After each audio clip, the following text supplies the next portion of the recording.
महाभारत के वीर योद्धाओं की बात की जाए तो कौरवों की ओर से सबसे ज्यादा प्रसिद्ध अगर कोई नाम जाना जाता है तो वो है कर्ण।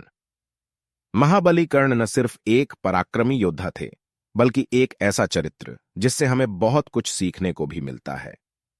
शूरवीर होने के साथ साथ ये इतिहास में दानवीर कर्ण के रूप में हमेशा अमर रहेंगे। ऐसा माना जाता है कि उनसे बड़ा कोई और दानी नहीं हुआ। भगवान कृष्ण खुद भी कर्ण को सबसे बड़ा दानी मानते थे, लेकिन ये बात अर्जुन को पसंद नहीं थी।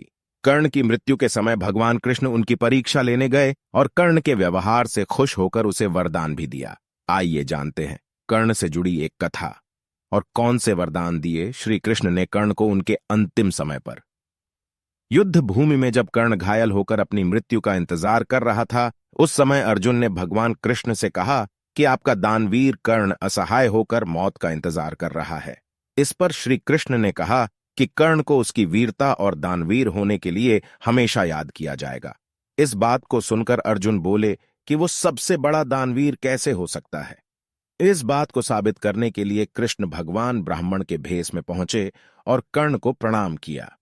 इस पर कर्ण ने उनसे वहां आने का कारण पूछा तो ब्राह्मण ने बताया कि मैं आपसे कुछ दान मांगने आया था, लेकिन आपकी हालत देखकर अब कुछ नहीं मांगना चाहता, क्योंकि आप इस हालत में क्या दे सकेंगे। यह सुनकर कर्ण ने पास पड़े पत्थर से अपने सोने के दांत तोड़कर ब्राह्मण को अर्पण कर दिए। इस दानवीरता से प्रसन्न होकर भगवान कृष्ण अपने वास्तविक रूप में आ गए और कर्ण को वरदान मांगने को कहा।